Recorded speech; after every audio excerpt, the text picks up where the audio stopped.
गुरुजी, आपके चरणों में शत शत कोटि कोटि प्रणाम। आपका अनंतम शुक्राना फिर से ये सुंदर मौका देने का जिसमें मैं आपका गुणगान कर सकूं।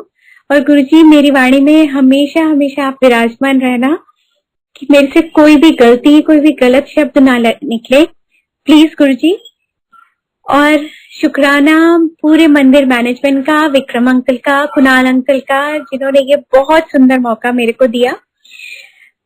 गुरुजी की अनंत अनंत हम सब पर बहुत बहुत कृपा है, लेकिन उनकी हमें कई बारी तो हमें समझ ही नहीं आता कि क्या क्या कृपाएं उन्होंने हम पर कर दी। कई बारी तो कितने टाइम बाद हम रियलाइज करते हैं, अरे गुरुजी ने ये कृपा भी हम पर करी है। तो उनकी बेइंतहा बख्शीशे, रहमतों, ब्लेसिंग्स, कृपाओं के लिए अनंतम अनंतम शुक्राना गुरुजी, और आपके चरणों में कोटि कोटि प्रणाम। सत्संग शुरू करती हूँ मैं। अपनी जर्नी जैसे मेरी स्टार्ट हुई, गुरुजी के बहुत बहुत इंस्टेंट बुलावा था हमको। That was end of 2005।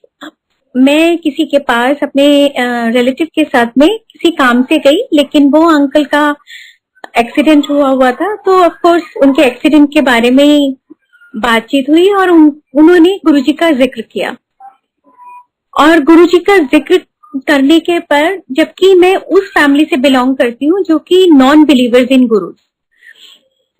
हमारा जो मेरे फादर थे वो कृष्ण भक्त थे, गीता मानते थे, और जो गुरुजी की एबीसी है वो लिटरली उसी को ही फॉलो करते थे कि don't accuse, don't blame, don't criticise.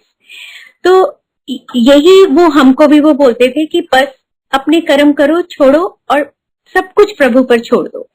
तो वही चीज हम सुनते आ रहे थे, तो इसीलिए किसी भी ऐसे वो ही नहीं होता था। लेकिन उस दिन गुरुजी ने हमें अपने चरणों में बुलाना था, तो मेरे मुंह से निकला कि मुझे वहां जाना है और आप मुझे लेकर चलेंगे क्या। तो वो कहते मेरा तो एक्सीडेंट हुआ है। मैंने कहा वो कोई इश्यू नहीं है। मैंने उसी टाइम अंकल को फोन किया, मैंने कहा हमें 10 मिनट में आप यहाँ पहुंचो, क्योंकि वो 10 मिनट की ड्राइव पर हमारा घर था। तो मैंने कहा मत पूछना कहाँ क्यों, बस हमें जाना है। और उसके बाद में ये 4 बजे मैं उन अंकल से मिल रही थी और 6 बजे we were on the way to Empire State. तो ये गुरुजी का बुलावा था। और जब हम गुरुजी के दरबार में पहुंचे तो शब्द उस वक्त चल रहा था, श्वासा दी माला नाल सिमरा में तेरा नाम। हालांकि ये शब्द मैंने कई बार सुना था, लेकिन गुरुजी का वो एम्पायर स्टेट का ऑरा और वो जो पूरा डिविनिटी जो वहां की थी, उससे मेरे को मालूम नहीं क्या हुआ कि मेरे वहां आंसू निकलने शुरू हो गए। और जब गुरुजी अपनी गद्दी पर आए, उनको प्रणाम किया। उन्होंने, जो अंकल हमें लेके गए थे, क्योंकि हमारा फर्स्ट टाइम था, उन्होंने बोला जैसे जैसे मैं करता जाऊंगा आप वैसे वैसे करना। तो हम जैसे उन्होंने प्रणाम किया वैसे ही हमने किया। उसके बाद जब लंगर के लिए, और वो गुरुजी का जो इलाही नूर देखकर और वो जो डिविनिटी और जो उनका अलौकिक रूप देखकर ऐसे मंत्रमुग्ध हो गई मैं कि मैं बता ही नहीं सकती कि उस वक्त क्या मेरे दिल और दिमाग की हालत थी। तो मैंने यही बोला, मैंने कहा बस मुझे इन गुरुजी के बारे में और जानना है। तो वो अंकल का खुद का 3rd टाइम था, तो उन्होंने बोला कि मैं आपको मिलवा देता हूँ, क्योंकि वो उनको भी ओल्गा आंटी मंदिर में लेकर गई थी। तो उन्होंने मुझे ओल्गा आंटी से मिलवाया कि इनको गुरुजी के बारे में और जानना है, आप बताइए।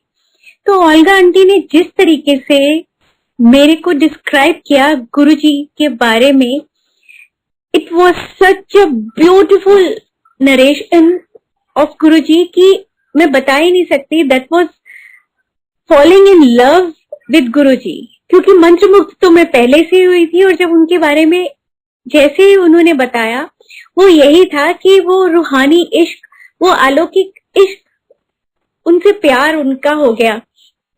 और गुरुजी ने पहले ही दिन हमसे बात की, नाम पूछा क्या करते हो, अंकल का पूछा। ये तो सिर्फ गुरुजी का एक तरीका है ब्लेसिंग्स देने का, वो तो हमें उस दिन पता भी नहीं था। और वो सब वो करने का, हमारे काम को हम उसको ब्लेस करने का। और उस वक्त मेरे मुंह से निकला कि गुरुजी बस इनको आशीर्वाद दे दीजिए, क्योंकि उस वक्त अंकल ने अपना बिजनेस चेंज किया था और एक नहीं 2-3 बिजनेस चेंज किए जो फ्रूटफुल नहीं हुए। एक के बाद जो दूसरा किया, दूसरे के बाद तीसरा किया, वो फ्रूटफुल नहीं रहा।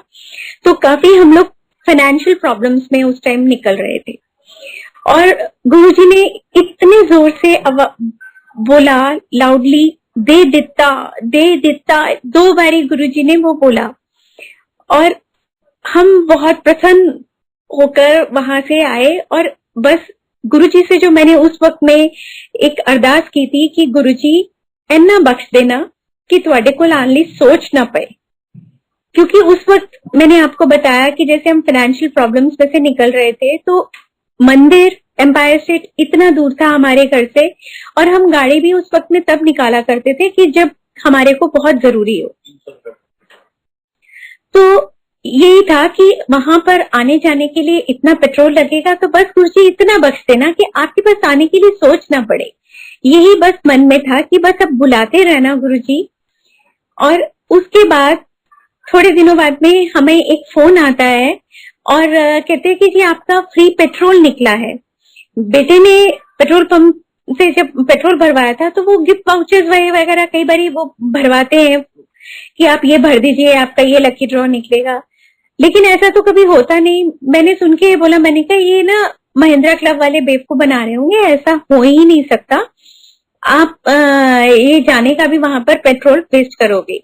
लेकिन वो सेकंड कॉल आया, फिर थर्ड कॉल आया, तो तब अंकल ने बोला नहीं नहीं हम जाके देखते हैं, कोई बात नहीं, अगर बच्चे को तीसरी बारी कॉल आ रहा है तो हम जाके देखते हैं। वो हमेशा इनकरेजिंग रहते हैं बच्चों को, कभी भी उन्होंने वो नहीं करा, डिसअपॉइंट नहीं करा बच्चों को, तो हमेशा ही उनको इनकरेजिंग रहे।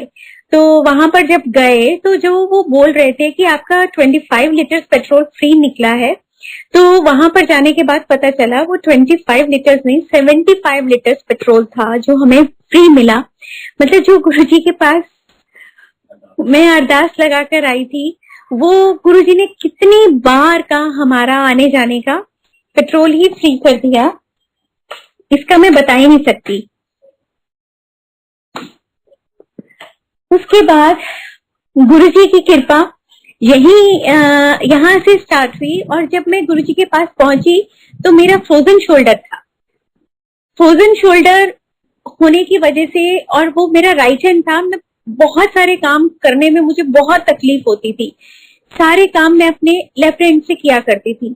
लेकिन उस टाइम प्रॉब्लम जैसी थी, ये भी मालूम नहीं था कि गुरुजी को अरदास करने की जरूरत नहीं है, गुरुजी तो अपने आप जाने जाना है। मतलब वो जो शब्द चलता है, बिन बोलिया सब कुछ जानदा किस आगे कीजिए अरदास, तो वो बिल्कुल फुलफिल होती है गुरुजी के दरबार में। ये बात अक्षरशः सत्य है, क्योंकि उस टाइम प्रॉब्लम्स इतनी थी ना, मुझे तब ये नहीं मालूम था कि गुरुजी को कहने की कुछ जरूरत ही नहीं है, वो तो जानी जान, वो तो हर पल पल के हमारी सब जानते हैं, हमारा रोम रोम जानते हैं, तो उनको क्या हम अरदास करें। और उस वक्त जो मेरे फ्रोजन शोल्डर के लिए बोल दिया गया था वो ये था कि आपकी सर्जरी की जरूरत है, आपको ऑपरेट कराना पड़ेगा। लेकिन मेरे को ये लगा कि मेरा अभी काम चल रहा है, मैं जैसे भी है काम तो कर पा रही हूँ, तो उस टाइम पैसों को देखते हुए मैंने अवॉइड कर दिया। और गुरुजी के दरबार में जाने के बाद कब वो मेरा फ्रोजन शोल्डर बगैर कुछ अरदास किए, मैं कुछ दिनों के बाद में मैंने रियलाइज किया कि मैं तो फ्रोजन शोल्डर ही सारा ठीक हो गया, उसमें कोई प्रॉब्लम ही नहीं। और आज तक, क्योंकि जो भी चीज गुरुजी की कृपा से जब वो ठीक होती है तो वो दोबारा कभी भी वो प्रॉब्लम आती नहीं। तो वो कब मेरा ठीक हो गया मैं जान ही नहीं पाई, और जब जानी तो गुरुजी का अनंतम शुक्राना मैंने करा। उसके बाद एक बार क्या हुआ कि हम दरबार में बैठे हुए थे तो अर्थक्वेक आया, और जब वो अर्थक्वेक आया तो पता नहीं, अर्थक्वेक से मैं बहुत ज्यादा घबराती हूँ, बहुत ज्यादा पैनिकी हो जाती हूँ। तो लेकिन उस दिन क्योंकि गुरुजी की शरण में थे, दरबार पे बैठे हुए थे, तो बिल्कुल भी मन नहीं घबराया, बस मन से ना बड़े खुश होके मैंने ये बोला, मैंने कहा गुरुजी अगर इस वक्त मौत भी आई तो कितनी सुंदर मौत होगी ना आपके चरणों में। और मैंने, क्योंकि नजरें तो कई बार हमारी गुरुजी की उस पर ही टिकी रहती थी, उनके बस इलाही नूर देखते रहे, उनका मुख देखते रहे हर वक्त ये आंखें। तो देखा गुरुजी मुस्कुराए और अपना जो पांव था वो नीचे रखा और वो अर्थक्वेक बिल्कुल शांत हो गया। कितनी कितनी सुंदर वो समा था, मैं बता ही नहीं सकती कि वो एम्पायर स्टेट का वहां पर हमारा जाना, वो एम्पायर स्टेट के गेट से ही गुरुजी की खुशबू आना और हमारा भागते हुए एम्पायर स्टेट की वो उस गेट से जैसी ही गाड़ी रुकी कि बस अब गुरुजी तक वो 1 मिनट की भी बर्दाश्त नहीं होती थी कि बस हम जाएं और गुरुजी के दर्शन पाए। इतना सुंदर वो समा था। लेकिन कुछ टाइम बाद गुरुजी ने वो सौभाग्य हम लोगों से ले लिया। और उससे पहले गुरुजी ने 29 मई को 2007 मेरे को उसका इंडिकेशन भी दिया था। कि हुआ क्या था कि मैं शिव पुराण पढ़ रही थी और ये गुरुजी की ही कृपा थी कि ये शिव पुराण मैं जाने अनजाने में कुछ सालों से पहले से ही पढ़ रही थी, गुरुजी के पास पहुंचने से पहले। तो वहां पर क्या हुआ कि मेरे जो मंदिर था उस टाइम वो एक कबर्ड में था और उसके 2 खाने बने हुए थे, एक ऊपर वाला एक नीचे वाला। सारा मंदिर मेरा नीचे वाले खाने में था और ऊपर वाले खाने में सिर्फ शिवजी की मूर्ति पड़ी हुई थी, रखी हुई थी। और जो चीनी मिट्टी की होती है वैसी मूर्ति थी और उनके गले में हार डला हुआ था। 29 मई को मैं शिव पुराण पढ़ रही थी और शाम 7 बजे के आसपास की बात है। शिव एकदम से पढ़ते पढ़ते मेरे को कुछ खिसकने की आवाज सुनाई दी, मतलब कुछ आवाज हुई। तो उससे पहले कि मैंने कहा मेरा सेंटेंस पूरा हो जाए, तो होता है कि नजर उठा के देखूं, तो मेरा अभी सेंटेंस पूरा नहीं हुआ था शिव पुराण का कि वो दोबारा से खिसकने की आवाज आई और वो शिव मूर्ति नीचे फर्श पर, और जो उसका माला थी वो जाके जो नीचे वाली अलमारी में जो नीचे वाला खाना था जिसमें शिव परिवार भी था उसके ऊपर जाकर, और वो शिव परिवार that was in the middle of that खाना जो मेरा नीचे वाला उसका स्लैब था उसके बीच में थी। अगर आप साइंटिफिकली संगत जी सोचे तो ये इम्पॉसिबल सी चीज थी कि एक चीज जो माला जो उनके गले में डली हुई है बगैर किसी रीजन के वो शिव मूर्ति का खिसकना और उसका फर्श पर गिरना और उसके गले की माला नीचे वाले खाने में शिव परिवार के ऊपर में जाके पड़ना, और उसके जो टुकड़े थे मूर्ति के वो टूटी भी बहुत अजीब ढंग से। मुंह के बल वो गिरी लेकिन ना मुंह खंडित हुआ न चेस्ट खंडित हुई, सिर्फ खंडित हुई नीचे के जो लेग पोर्शन और बाजू, आधी बाजू। नीचे जो खाल का शेर का मुंह था वो भी एज इट इज था, और उस शिव मूर्ति के जो टुकड़े थे वो पूरे मेरे घर में इवन बालकनी तक जहां पर कोई पहुंच नहीं थी उसकी, वहां तक उसके टुकड़े पूरे घर में मेरे कई कई जगह जाना उसका इम्पॉसिबल था, उस जगह तक उसके टुकड़े पहुंचे। और मुझे समझ में नहीं आया कि शिव मूर्ति इतनी इंटैक्ट और सिर्फ यहां से खंडित हुई है और उसके टुकड़े पूरे घर में कैसे। और लगा कि मेरा बड़ा बेटा अंकित ही था उस वक्त घर में, मैंने यही पूछा, मैंने कहा कि अंकित ये हुआ तो हुआ क्या और हुआ कैसे, ये समझ से पा रहे हैं और गुरुजी का ये बहुत कोई बड़ा इंडिकेशन है, कुछ तो होने वाला है हमारे ऊपर, या तो कोई विपदा आने वाली है या कोई विपदा हमारे गुरुजी ने बचाई है। मैंने कहा ये मुझे समझ में नहीं आ रहा, और ये हमें समझ में आया जब गुरुजी ने अपना जो समाधि ले ली, और उसके बाद 1 हफ्ते के बाद जाके मैं को रिलेट कर पाई कि जब वो 29 में उस वक्त जब गुरुजी की तबीयत बहुत ज्यादा खराब हो गई थी तो उन्होंने ये शिव मूर्ति के द्वारा मेरे को इंडिकेशन दिया था कि मैं शिव हूं, शिव इज इमॉर्टल, वो है और हमेशा हमेशा रहेंगे अनंत काल तक। वही है और वही रहेंगे। और ये सिर्फ जो मेरा शरीर है ये मैं छोड़ रहा हूं, जो उस वक्त उन्होंने ये मेरे को इंडिकेशन दिया था। और वो उस शिव मूर्ति का क्या हुआ था कि वो जो मैंने सारे उसके जो भी अंश थे वो सारे बीन के मैंने एक पॉलिथीन में उनको लपेटा और एक स्टील के डब्बे में बंद कर दिया। मेरा बोलते हैं कि खंडित मूर्ति घर में नहीं रखनी चाहिए, लेकिन पता नहीं क्यों मैं उस मूर्ति को प्रवाहित नहीं कर पाई। मैंने वो स्टील के डब्बे में बंद करके रख दिया।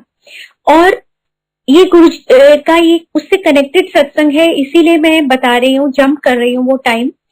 ये बात जो 2007 में 29 मई को हुई घटी थी।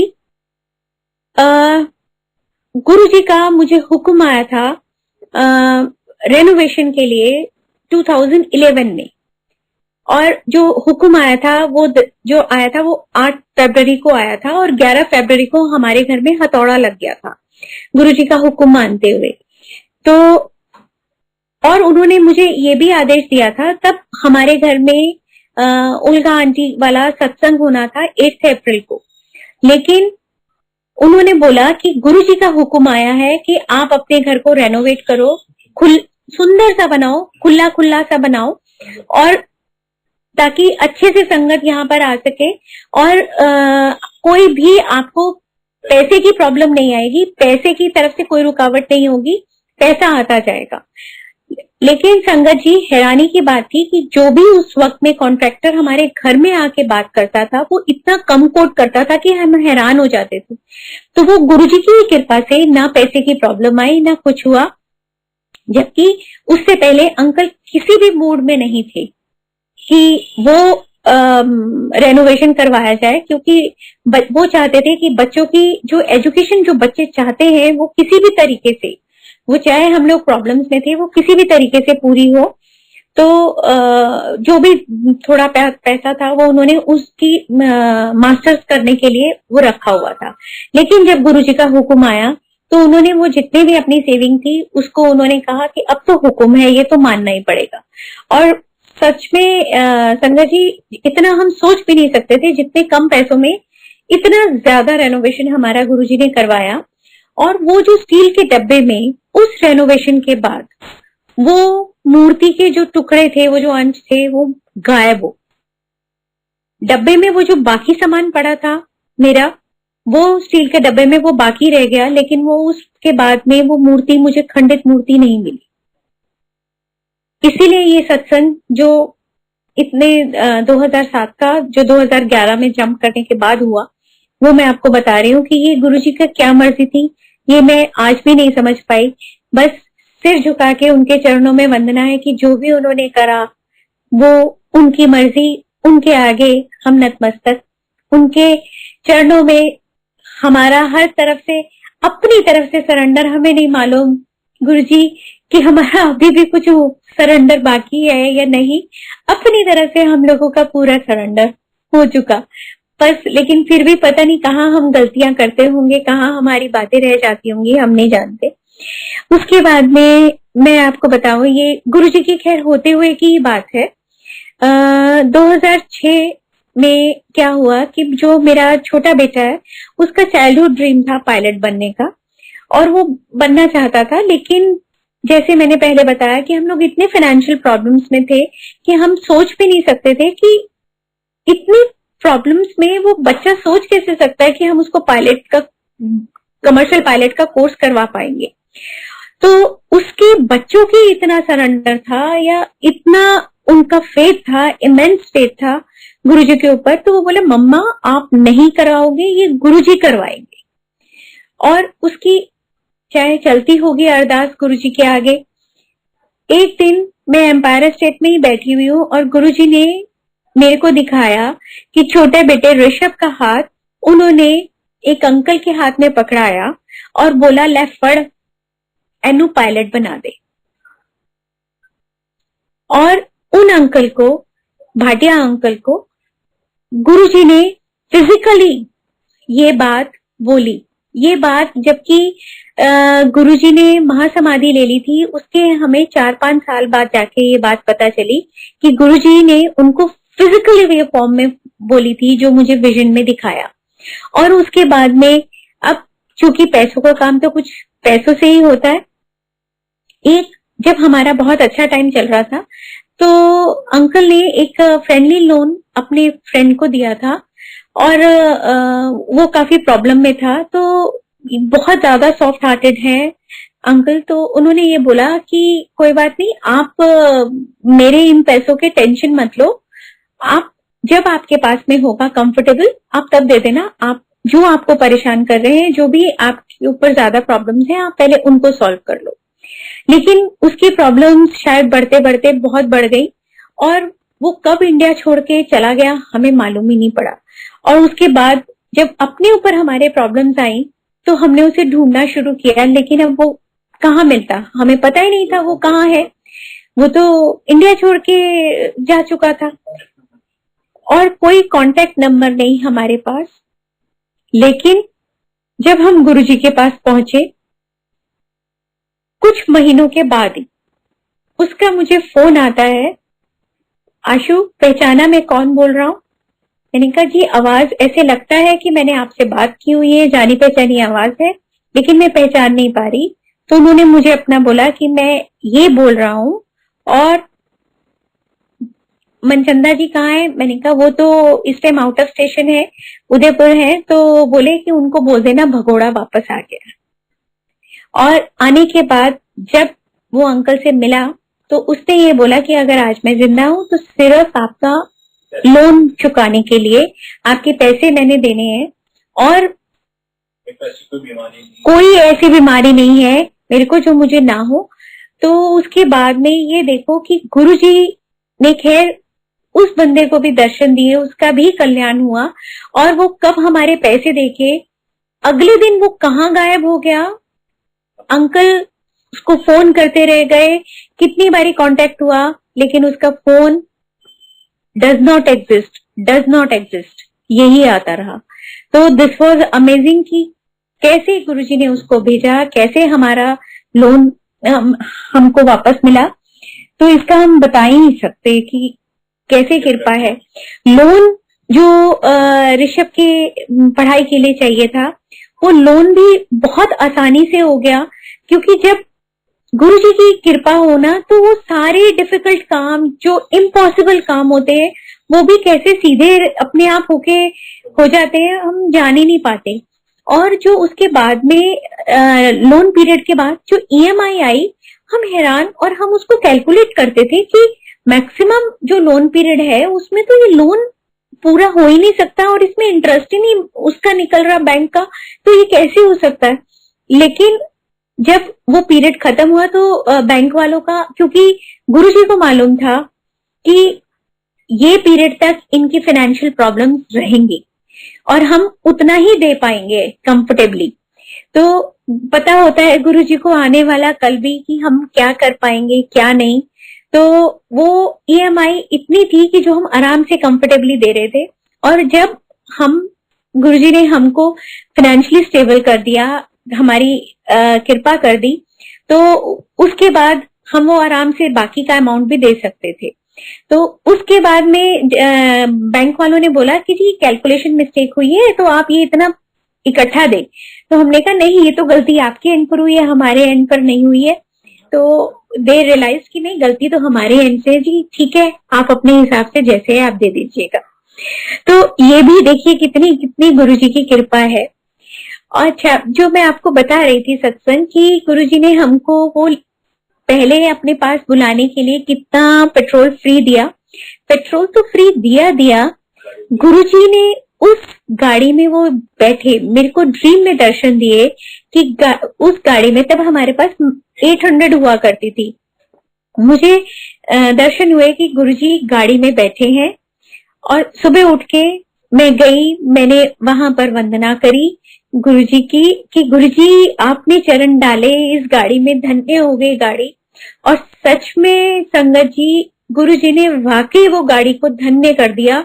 उसमें इतनी नई संगत गुरुजी के पास गई है कि हम बता ही नहीं सकते। 5 जने 800 में ही बैठ सकते हैं, लेकिन वो कभी गाड़ी 5 के साथ गई नहीं, 6, 7 और कभी कभी तो 8 लोग भी उसमें बैठे। और चूंकि हम लोग उस टाइम प्रॉब्लम्स में थे, तो होता क्या था कि हम कभी भी उसकी मेंटेनेंस नहीं करवा पाते थे, और जो टायर थे वो भी रून हो गए थे उसके। और ये लगता था डर कि कहीं पर भी अगर वो पंचर हो गई तो पंचर वाला भी बेचारा कहेगा कि हम इसमें लगाए कहाँ, टायर्स में जान ही नहीं है। तो लेकिन गुरु जी की ऐसी कृपा कि इतना वो 8-8 लोगों को, 7-7, 6-6 लोगों को वो लेके जा रही है, और कभी भी वो गाड़ी ना आते ना जाते पंचर नहीं हुई। जब गुरु जी ने समाधि ले ली, और तब बड़े मंदिर का जो रास्ता था वहां वो काफी पत्थर डले हुए थे, और काफी पथरीला सा था, उसके ऊपर मिट्टी डली हुई थी। तब ऐसी सड़क नहीं थी जैसी अब है।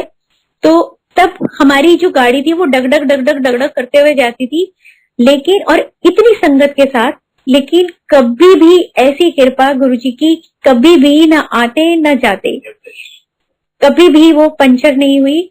और उसकी एवरेज जब हम गुरु जी के पास थे तो 14 थी, वो 14 एवरेज देती थी। और धीरे धीरे धीरे धीरे वो बढ़ते बढ़ते बढ़ते बढ़ते 23 की एवरेज विदाउट एनी मेंटेनेंस। कोई उसकी, हम उसकी सर्विसिंग नहीं करवाते थे, कुछ नहीं करवाते थे। लेकिन जिस के ऊपर में गुरु जी की दृष्टि पड़ जाए, जहां पर गुरु जी के चरण पड़ जाए, वो कैसी चीज नहीं तरेगी, चाहे वो कोई ऑब्जेक्ट है, चाहे वो हम इंसान है। तो गुरु जी की कृपा हम लोगों पर तो होती है, वो ऑब्जेक्ट जो हम यूज करते हैं उन पर भी होती है। ऐसे ही इससे बिल्कुल मिलता जुलता सत्संग हमारी वॉशिंग मशीन का है। हमारी फुल्ली ऑटो मशीन ने पानी लेना बंद कर दिया था, अब क्या प्रॉब्लम आई पता नहीं। और हमारे को उस टाइम कोई क्या करते थे कि बाल्टियों से हम पानी डाल देते थे और उसके बाद में वो प्रॉपर चलती थी। तो बस जब डालना होता था तब दिक्कत आती थी वो पानी, क्योंकि थोड़ी सी हाइट पर थी वो मशीन, और अंकल को डालना पड़ता था वो पानी, क्योंकि मैं शॉर्ट हाइटेड हूँ तो मेरे उससे नहीं डल पाती थी। अब कुछ टाइम तो अंकल ने डाली, और उसके बाद में क्या हुआ कि अंकल ने कहा, गुरुजी हुन मेरी कमर दुख गई, हुन नहीं मेरे तो पैंदा। और उसके बाद नेक्स्ट डे जब हमने उस मशीन को चलाया तो मशीन अपने आप पानी लेने लग गई, बगैर ठीक करा। ऐसे ऐसे प्यारे हमारे गुरुजी है, ऐसे सुनते हैं। कोई भी हम उनसे अरदास कर दे तो देखो किस तरीके से हमारी बातें पूरी कर देते हैं। अनंतम अनंतम अनंतम शुक्राना गुरुजी आपकी हर एक चीज का जो आप करते हैं। अब जब मैंने आपको बताया कि ऋषभ का इस तरीके से उसको पायलट बनने के लिए जब उसका वीजा भी लग गया, सब कुछ हुआ, तो गुरुजी को भाटिया अंकल ने ही बोला कि गुरुजी एनू कनाडा भेज रहे हैं पायलट बनने ਲਈ। तो गुरुजी ने फिजिकली जब वो अपने फॉर्म में थे तो उसमें तो उन्होंने ओके किया और जा। हालांकि ऋषभ को वहां पर काफी प्रॉब्लम्स आई। वो उसका जो गुरुजी के वचन है ना कि मैं नींबू दी वाकन निचोड़ना, वाकई ऋषभ बिल्कुल नींबू की तरह स्क्वीज्ड आउट हुआ वहां पर। उसका वर्क परमिट वहां पर कैंसिल हो गया, और उस कैंसिल वर्क परमिट के दौरान उसने क्योंकि उसका एक स्कूल जिसमें उसका एडमिशन हुआ था वहां पर हम पूरी फीस भर चुके थे, वो क्लोज हो गया। ना हमें फीस वापस मिली ना कुछ, ना इसका कोर्स कंप्लीट हुआ। उसके बाद इस बच्चे ने अपने वहां पर खुद से काम कर करके पैसे जमा करे, न्यू स्कूल में एडमिशन लिया। जब तक उसने न्यू स्कूल में एडमिशन लिया इसका वर्क परमिट कैंसिल हो गया, और इसको इन अ शॉर्ट वाइल इसको नोटिस आ गया कि लीव कनाडा एट वंस। अब अगर ये उस वक्त वापस आता है तो ना ये पूरा पायलट बना, जो इसके पैसे जमा हुए थे, जो वो सारी ये फीस में भर चुका, तो कहीं पर भी इसकी स्टैंडिंग नहीं होती। और इसने वहां पर जाके जितने भी वकील थे उन सब से पूछा कि अब मैं क्या करूं, तो उन्होंने बोला कि ऋषभ तुम्हें कनाडा छोड़ना ही पड़ेगा। तो उसने यही बोला कि नहीं, मेरे गुरुजी के ऊपर मुझे पूरा फेथ है, वही करेंगे। और इसने वो केस फाइट किया, मतलब अरदास करी, कुछ इसके जो हम इंडियन भाषा में बोलते हैं चालान, वहां पे बोलते हैं टिकट, वो भी इसको मिले। उसके लिए इसने वहां पर फाइट भी किया और गुरुजी की ही कृपा थी, गुरुजी की ही मेहर थी कि जिसमें ये जीता भी और इसका वर्क परमिट भी आया। वो जो सब लोग बोलते थे कि किसी भी कीमत पर ऋषभ अब तेरे को छोड़ना ही पड़ेगा कनाडा, तो ये बोलता था गुरुजी मेरे वकील भी आप, जज भी आप, एडमिनिस्ट्रेटर भी आप, सब कुछ करने वाले आप, अब मेरे पास और कोई नहीं, सिर्फ आप हो, अब आपकी जो मर्जी मैं उसमें राजी। गुरुजी ने सारे काम कराए और उसके बाद इसने बहुत फ्लाइंग इतने अच्छे मार्क्स के साथ में अपना पायलट का कोर्स कंप्लीट किया और इस वक्त वो गुरुजी की ही कृपा है कि वो बच्चा पूरा अपना पायलट बनके अपने जहाज उड़ा रहा है। ये जब भी वो होता था तो होता था कि इतने साल हो गए बच्चे को गए हुए, अभी तक वो पायलट नहीं बना, अभी तक पायलट नहीं बना। तो मेरे को हमेशा यही लगता था कि शायद वो पीरियड गुरुजी वो जानते थे कि उसके उड़ाने के लिए शायद अच्छा नहीं होगा, तभी गुरुजी ने उसको दूसरे कामों में उलझाए रखा। जैसे मेरे को यही लगता था कि जैसे पायलन आंटी का है कि 10 साल गुरुजी ने उनको ग्राउंडेड रखा था, तो मुझे भी यही लगता था कि शायद इसका वो पीरियड सही नहीं है, इसीलिए। तो जब हमने सब कुछ छोड़ दिया, भेजने वाले वो जब उन्होंने ओके कर दिया है, तो यही था कि आज नहीं तो कल वो बनेगा तो जरूर वो पायलट। टाइम जरूर लगाया लेकिन गुरुजी ने पूरा फुल फ्लेज पायलट बना दिया। आगे भी गुरुजी उस बच्चे पर, दोनों बच्चों पर अपनी कृपा हमेशा हमेशा बनाए रखना। खैर अब तो गुरुजी 4 बच्चे हो गए मेरे, दोनों की वाइफ्स भी आ गई, तो चारों बच्चों पर अपनी कृपा बनाए रखना। जब ऋषभ कनाडा गया था तब मुझे उस वक्त में ये नहीं मालूम था कि गुरुजी स्टोन्स पहनने को मना करते। ऋषभ ने पुखराज पहना हुआ था अपने हाथ में, तो गुरुजी ने उसको दर्शन दिए और नाराज हुए, कुछ बोला और लेकिन उसको समझ में नहीं आया। तो उसने ना मेरे को अगले दिन सुबह फोन किया कि मम्मा गुरुजी आए थे, वो कुछ गुस्सा कर रहे थे, नाराज हो रहे थे, कुछ रिंग का बोल रहे थे मुझे, लेकिन समझ नहीं आया। आज आप गुरुजी के पास जाओगे तो गुरुजी से पूछना। जब मैं दरबार पहुंची तो उस दिन भी थर्सडे का ही दिन था, मैंने माथा टेका और माथा टेक के मैं दरबार में आगे वाली रो में बैठी हुई थी। मेरे उस वक्त में मैंने भी मोती पहना हुआ था अपने राइट हैंड में और एक आंटी मेरे लेफ्ट में बैठी हुई थी और उसके बाद में एक और आंटी मंजूपाल आंटी, वो मेरे लेफ्ट टू लेफ्ट, मतलब एक आंटी बीच में और फिर मंजू आंटी बैठी हुई।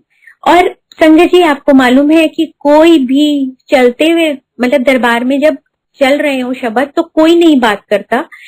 उस वक्त में वहां पर बैठने के बाद मैंने गुरुजी को अरदास की कि Guruji Rishabh is not very much clear about the ring, please give him clear message what to do about that. बस इन्हीं शब्दों में मैंने अरदास करी। तो अभी मेरे को ये अरदास किए हुए 20 सेकेंड ही हुए होंगे कि मंजूपाल आंटी ने उन आंटी को क्रॉस करके मेरा हाथ पकड़ा, जोर से ड्रैग किया और बोला कि ला इन्नू आकी पाइया अंगूठियां, तेनू नहीं पता गुरुजी नू बिल्कुल नहीं पसंद है गया। संगत जी मेरा उनकी तरफ लेफ्ट हैंड था, लेफ्ट हैंड में मैंने कोई रिंग ऐसी नहीं डाली हुई थी और जो मोती था वो मेरे राइट हैंड में था जो विजिबल नहीं था। वो सिर्फ और सिर्फ गुरुजी के शब्द थे जो वो मंजू आंटी के मुंह से निकले और चलते हुए शब्द जब दरबार में है और उस बीच में उन्होंने वो मुझे मैसेज दिया और वो मैसेज पाते ही मैं कंट्रोल ही नहीं कर पाई, मेरा रोना इतनी जोर से छूटा कि गुरुजी अभी तो मैंने अरदास आपको करे हुए 20 सेकंड भी नहीं हुए और आपने मुझे इतनी जल्दी जवाब दे दिया। तो इतने प्यारे हमारे गुरुजी हैं कि वो कोई भी हम जाने अनजाने गलती कर रहे होते हैं तो कैसे हमारी गलतियां भी सुधार देते हैं। मैंने भी अपना उस वक्त जो भी मैंने मोती पहना हुआ था वो भी उतारा और ऋषभ को बोला कि बेटा निकाल दे। उसके बाद मेरा बड़ा बेटा वो, ये बात है 2012 की, 2000 उसने भी ये वो बोला कि मम्मा मेरे को, उसकी इंजीनियरिंग कंप्लीट हो गई थी, वो जॉब कर रहा था, लेकिन उसी जॉब में करते करते उसको ये हुआ कि अब मुझे मास्टर्स करनी है, और मास्टर्स करनी है तो वो भी मेरे को यूएस से करनी है। मैंने कहा बेटा तुम दोनों बच्चे ही बहुत गजब के हो, उसको सबसे एक्सपेंसिव कोर्स करना था, वो भी वो कनाडा से गया, और अब तुम भी ये कह रहे हो। मैं कहा तुम्हें अपना पापा का पता नहीं चलता? तो कहते नहीं मम्मी गुरुजी करवाएंगे। तो मैंने कहा पैसे कहाँ से आएंगे? कहते वो गुरुजी करवाएंगे। अब ठीक है भाई कर लो अप्लाई, अगर गुरुजी कुछ कर देंगे तो देखी जाएगी, तुम जानो गुरुजी जाने। संगत जी सही में उस बच्चे का वीजा, जो मैंने गुरुजी को उसने मुझे यही बोला बेटे ने कि मम्मी अरदास भी आप ही करोगे, तो मैंने जो गुरुजी को अरदास करी वो यही थी कि गुरुजी एदे लिए चंगा होए तो वीजा लाना, तुसी जानते हो एदा फ्यूचर, अगर चंगा होए तो लाना, नहीं तो नहीं। और गुरुजी कंडीशन अप्लाई, फीस आपने ही भरनी है, आपको पता है मेरे पास तो पैसे है नहीं। और जब ये वीजा के लिए गया था, एडमिशन हो गया इसका यूएस में, और जब ये वीजा अप्लाई किया और इसका इंटरव्यू था, ये एम्बेसी गया हुआ, तो देखा कि एक विंडो पे 5 में से 4 रिजेक्शन हो रही है। तो इसने उस वक्त मन में गुरुजी को अरदास करी, गुरुजी इस विंडो पे मेरा नाना आए, ऐसे 5-4 से रिजेक्ट कर रहा। तो गुरुजी ने उस वक्त इसको जवाब दिया, कंजरिया वीजा ओने नहीं मैं लाना है। तो उसी विंडो पे इसका नंबर आया और इसका वीजा लगा, ये गया भी। और गुरुजी ने इतनी कृपा करी, वहां जाके जो बच्चे को 20 आवर्स की जॉब वो नहीं करने दी। हालांकि मैं गुरुजी से वो भी हुई कि ना 1 साल हो गया गुरुजी, एक सेमेस्टर निकल गया, दूसरा सेमेस्टर निकल गया, इसको वो जो 20 घंटे की जॉब होती है वो ही नहीं मिली है। अब लिविंग के लिए भी सारे पैसे उसी में से हमारे को ही भेजने पड़ रहे हैं, तो वो अगर हो जाता तो बच्चा अपना लिविंग तो निकाल लेता। लेकिन गुरुजी अपने बच्चों को सही में छोटी नौकरी नहीं करने देते। गुरुजी ने इसको वहां पर असिस्टेंट प्रोफेसर की जॉब दिलवाई, जिसमें इसको अपना इंडिपेंडेंट इतना बड़ा ऑफिस भी मिला, बहुत सारी फैसिलिटीज भी मिली और स्कॉलरशिप भी मिली। तो ये है अनंतम अनंतम कृपा गुरुजी की कि वो अपने बच्चों को कितना प्यार करते हैं, और जब उनका सरेंडर होता है तो कितने निहाल भी करते हैं उन बच्चों को। गुरुजी संजय जी, जब हम गुरुजी के पास आए थे, मतलब 2006 की बात है, हमको 1 साल हो गया था आते हुए। तो उसी वक्त मेरे जो ब्रदर इन लॉ है, मेरी 4 सिस्टर इन लॉज हैं, तो जो मेरे सबसे बड़े ब्रदर इन लॉ उनको माउथ कैंसर हुआ, और साइमल्टेनियसली जो मेरी सेकंड नंबर वाली सिस्टर इन लॉ है उसको हार्ट अटैक हुआ। तो दोनों के लिए मैंने गुरुजी को अरदास करी, दोनों का ही बहुत जल्दी रिकवरी भी हो गई, ऑपरेशन उनका माउथ कैंसर उनका बिल्कुल ठीक हो गया सब कुछ।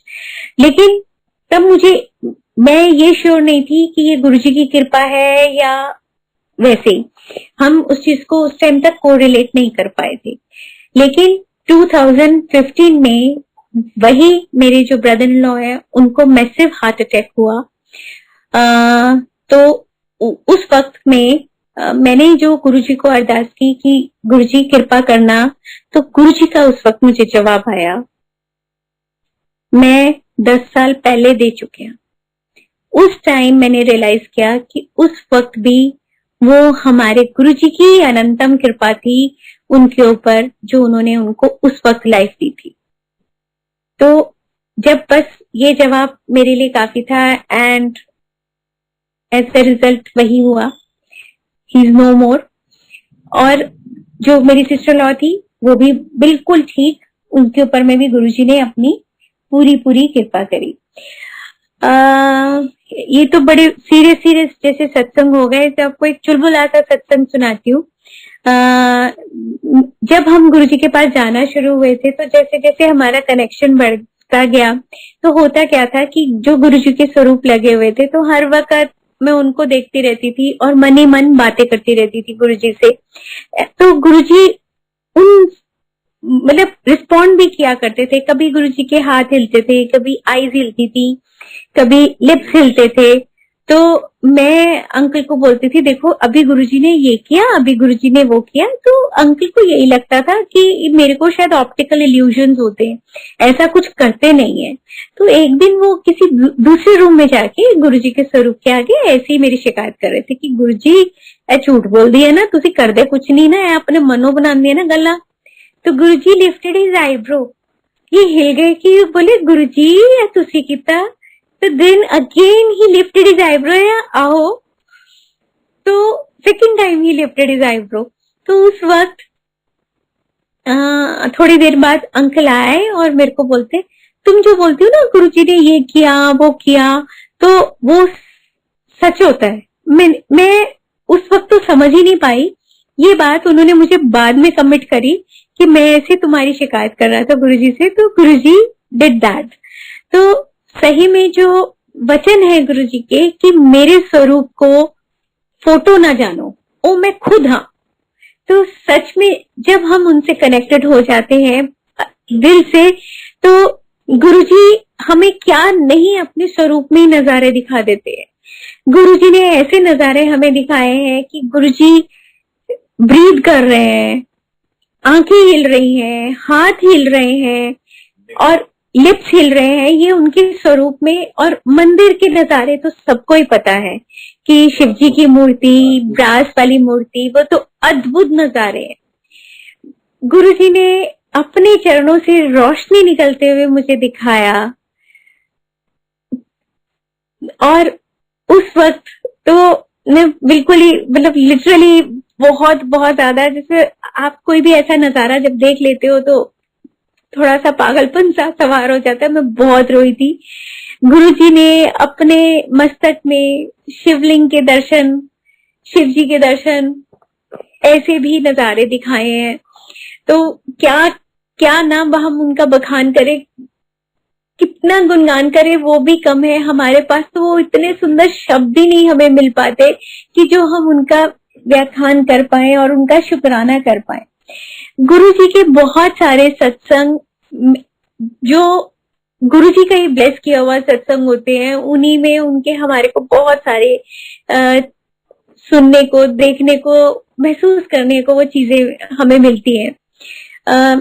थोड़ी सी मैं स्टबन कह लो या अजीब सी, कि मैं गुरुजी के बहुत परेशान करती हूँ कि जब भी सत्संग होता है कि गुरुजी आपने आना है, गुरुजी आपने आना है और मुझे बताना है आप आए हो, आप मेरे को मालूम पड़ना चाहिए आपकी प्रेजेंस, मुझे पता चलना चाहिए गुरुजी प्रेजेंस। तो पहले सत्संग में जो गुरुजी ने वो किया, वो हमारे यहाँ जो पहला सत्संग हुआ था, दैट वाज 11 दिसंबर 2009। तो उस वक्त में मैंने 3 दिए, एक तो बीच में जोत जल रही थी, एक और टेबल के 4 कॉर्नर्स में एक जगह कड़ा प्रसाद था और बाकी 3 जगह डेकोरेटिव दिए थे और वो जल रहे थे। वो दिवाली टाइप दिए थे, थोड़े उससे डिफरेंट, बहुत सुंदर वो जल रहे थे। और हम जो गुरुजी के आने की तैयारियां कर रहे थे, तो बार बार हमारे मुंह से ये नहीं निकलता था कि गुरुजी आ रहे हैं, शिवजी आ रहे हैं, शिवजी आ रहे हैं, ये निकलता था। तो क्या हुआ संगत जी, जब तब 2 आरतियां हुआ करती थी, एक शिवजी की आरती और एक गुरुजी की आरती। उस वक्त पर हमने प्लेलिस्ट बनाई, उसको 10 बार चेक कर लिया और 2 आरतियां, पहले शिवजी की फिर गुरुजी की। लेकिन जब शब्द चले, आरती चली, तो जो सेकंड आरती भी हुई वो जय शिव ओंकारा, गुरुजी वाली आरती नहीं चली। मैं हक्की बक्की सी अपने बेटे को देखा और मैंने उससे इशारे से पूछा कि क्या हो गया, क्या मिस्टेक हो गई। तो ही लिफ्टेड हिज शोल्डर्स और कहा कि पता नहीं, अब गुरुजी की मर्जी। तो उसके बाद में गुरुजी ने मुझे जवाब दिया, तू तो कहती सीगी ना शिवजी आ रहे हैं, बार बार ऐसी कहती सीगी ना शिवजी आ रहे हैं, शिवजी आ रहे हैं, तो गुरु दी आरती किद्दां चलदी। और संगत जी जब 2-3 दिन के बाद हम दरबार उठाने लगे, तो उस टाइम वो पहला सत्संग था, तो बेवकूफी भी थी, हमने आज्ञा भी नहीं ली गुरुजी से दरबार उठाने की। और क्या हुआ कि एक दिया तो थोड़ा सा मुश्किल से निकल गया, एक दूसरा दिया वो और ज्यादा मुश्किल से निकला, लेकिन जो तीसरा दिया था वो बिल्कुल भी ना निकले। अब वो मेरे जो टेबल था उस पे आइवरी वर्क हुआ था, और उसके ऊपर में क्योंकि उसका आइवरी वर्क ना दिखे इसलिए मैंने उसके ऊपर में पहले 2-3 कपड़ों की मतलब कपड़ों की लेयर्स थी, और उसके ऊपर में मेरा टेबल क्लॉथ था। अब संगत जी ये कॉमन सेंस है कि अगर कोई भी चीज चिपक गई है तो अगर आप वो कपड़ा खींचेंगे तो वो निकल जानी चाहिए, लेकिन वो ना कपड़ा खींचने पे वो दिया निकले, ना ही उसके बाद में हम बुद्धू, हम नालायक, हम अनजान, हमने उसके ऊपर में वो हथौड़ी, खुरपी, चाकू वो सब लगाए। लेकिन कमाल देखिए गुरुजी का कि ना तो वो दिया टूटे ना ही वो निकले। उसके बाद अंकल को स्ट्राइक किया कि ओहो ये तो हमारी बहुत बड़ी गलती है, और ये तो गुरुजी की शक्ति है जो स्थापित है। तो फिर उस वक्त उन्होंने गुरुजी से अपनी गलती की माफी मांगी, बहुत ज्यादा अपोलोजाइज किया। उसके बाद जैसे एक हम खाली कप उठाते हैं टेबल से, वो दिया बिल्कुल वैसे ही निकल गया। आज भी हमारे उस टेबल पर जैसे एम्पायर स्टेट में वो चेस्टर पर गुरुजी के बैठने के निशान है, वैसे ही निशान हमारे उन 2 दियों के हैं, एक का हल्का और एक का काफी गहरा। वो निशान आज भी गुरुजी के मौजूद है, क्योंकि वो गुरुजी की शक्ति थी जो वहां पर वो स्थापित हुई थी, विराजमान हुई थी। उस वक्त जब हम पहला सत्संग करवाने वाले थे, तो जब मैंने अंकल को आके बोला कि मेरे को डेट मिली है 11 दिसंबर, तो तब अंकल ने मुझे यही बोला था कि नहीं सत्संग तो तुम तब करवाते ना कि जब ऋषभ का पायलट वाला कोर्स, उसका कोर्स कंप्लीट हो जाता, या अंकल का एक ऑफिस था दरियागंज में, वो बिक जाता, उसका कोई भी पेपर नहीं था, कोई भी पेपर अंकल के पास नहीं था। तो मैंने तब मेरे मुंह से गुरुजी ने जो निकलवाया वो यही था कि मैंने कहा शर्तों पे मत बुलाओ गुरुजी को, गुरुजी आ रहे हैं, उनको प्लीज दिल से वेलकम करो, ये सब छोड़ो। संगत जी 11 दिसंबर को हमारा पहला सत्संग हुआ, और 22 दिसंबर को वो ऑफिस हमारा बिक गया, जिसका एक भी पेपर हमारे पास नहीं था, और उसका भी वो शायद प्रॉपर्टी डीलर कब्जा कर लेता, जिसकी पूरी उम्मीद थी, क्योंकि उसको मालूम पड़ गया था कि हमारे पास कोई इसका पेपर नहीं है। लेकिन अंकल ने अरदास लगाई थी गुरुजी को कि गुरुजी ना मैं लड़ाई कर सकता, ना मैं झगड़ा कर सकता, और आपको तो पता है ऑफिस जरूर मेरा है लेकिन मेरे पास कोई पेपर नहीं है इस वक्त इसका। तो वो गुरुजी ने उस प्रॉपर्टी डीलर से भी बचवाया और इनका बिकवाया भी। ये कौन कर सकता है? सिर्फ और सिर्फ हमारे गुरुजी कर सकते हैं। और संगत जी हमारा जब अंकित का जाने का वक्त आया, जब उसका यूएस में एडमिशन हो गया मास्टर्स करने के लिए, एमबीए के लिए, तो शुक्राने का सत्संग तो करना ही था। 31 जुलाई 2012 ये वक्त आया कि डिसाइड, मतलब गुरुजी का हुक्म कि वो जब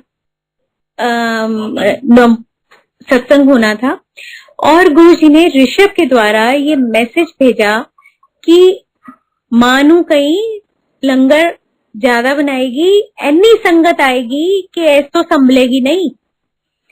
ऋषभ ने मुझे बोला, अच्छा हम जितना एक्सपेक्टेड था उससे ज्यादा बनाया, लेकिन उस दिन संगत उससे भी बहुत ज्यादा, और दिल्ली वालों को या जो भी नॉर्थ इंडिया में है उनको ये शायद याद हो कि 31 जुलाई 2012 उस दिन नॉर्दर्न ग्रिड फेल हो गई थी, मेट्रोज भी बंद हो गई थी, कोई भी मेट्रो भी नहीं चली थी। इवन कुछ देर के लिए तो president house, prime minister house, सब जगह लाइट चली गई थी।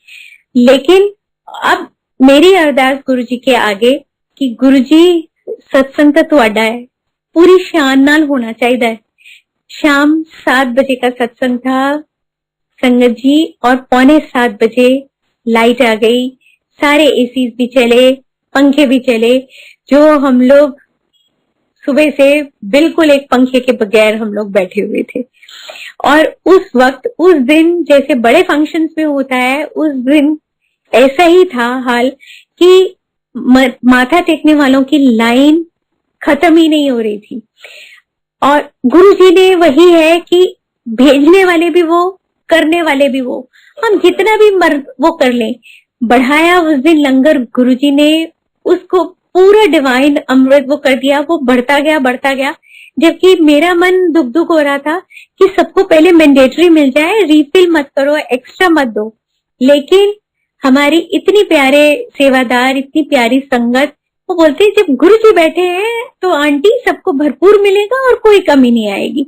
संगत जी वो जितने का बनाया था उससे मतलब 30-40% लोग ज्यादा आए थे, और उसमें भी वो पूरा हुआ, और उसके बाद भी वो लंगर बचा। जबकि कई लोग जिनके घर में बुजुर्ग होते हैं, जिनके घर में कोई बीमार होता है, वो प्रसाद भी ले जाते हैं, वो लोग भी लेकर गए। लेकिन ऐसी बरकत, ऐसी अमृत उसको किया गुरुजी ने कि वो खत्म ही नहीं हुआ। इतनी ऐसी कृपा। एक सत्संग गुरुजी का, मतलब जब दोनों बच्चे मेरे बाहर, तो उसके बाद में अगर अब बड़ा वो इंडिया आ भी गया तो भी वो दिल्ली में नहीं, दूर, तो अब यही हो जाता है। और कोइंसिडेंटली मेरे बच्चों का जो जन्मदिन है वो एक ही दिन है, दोनों ही 19 जून के हैं। तो अब यही होता है कि माँ अपने बच्चों की खुशियां तो गुरुजी के साथ ही मनाएगी। तो हमेशा उनके बर्थडे पर जरूर सत्संग गुरुजी की कृपा से हो जाता है, उन्हीं का हुक्म रहता है शायद। तो मैंने वो सत्संग किया, तब रजनी आंटी हैं, वो बहुत ज्यादा कनेक्टेड रहती हैं गुरुजी के साथ में। वो उनको भी मैंने बुलाया हुआ था, और वो हमारे घर से काफी दूर रहती हैं, लेकिन वो इतनी प्यारी, वो आई और लेट आई। 12:30 का सत्संग था, काफी लेट पहुंची वो, 1 घंटा करीब। और जब सत्संग खत्म हुआ तो उन्होंने मुझे, खत्म होते ही उन्होंने मुझे इशारे से बुलाया कि आंटी इधर आओ, मैं आई। तो उन्होंने मेरे से वो पूछा कि तुहाडे बच्चियां दा जन्मदिन है? मैंने कहा हाँ जी। कहते दोनों बच्चियां दा? मैंने कहा हाँ जी। कहते ताई मैं हैरान हो रही थी कि गुरुजी ने ऐ क्यों कहा कि बच्चियां दे जन्मदिन दी लख लख बधाइयां।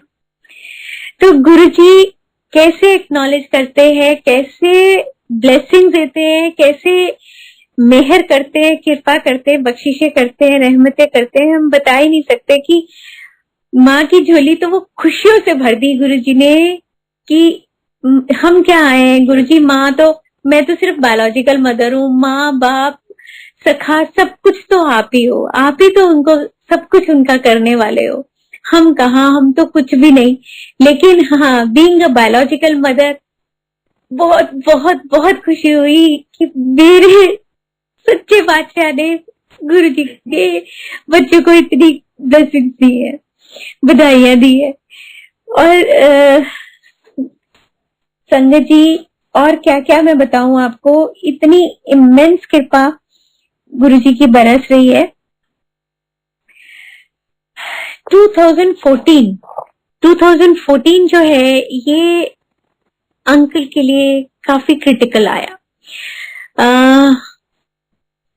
मार्च 2014 में अंकल की 17 मार्च थोड़ी तबीयत खराब होने शुरू हुई।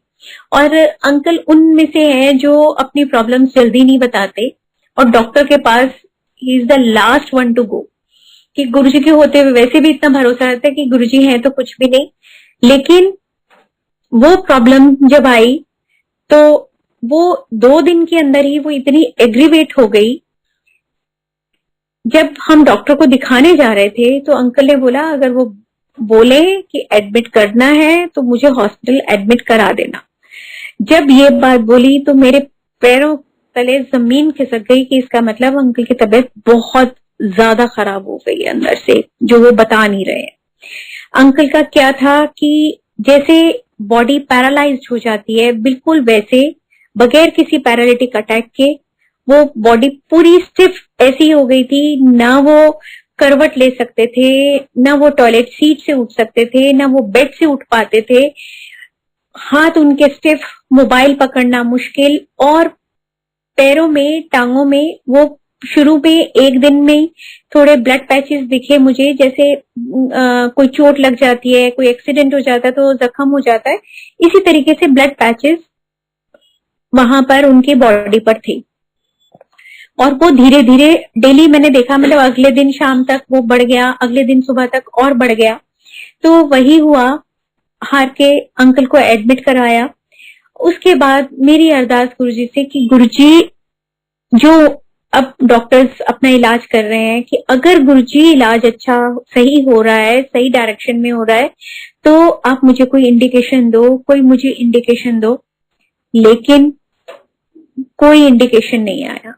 हाँ, उससे पहले एक मैं बात बताना भूल गई कि ये होली का दिन था, 17 मार्च।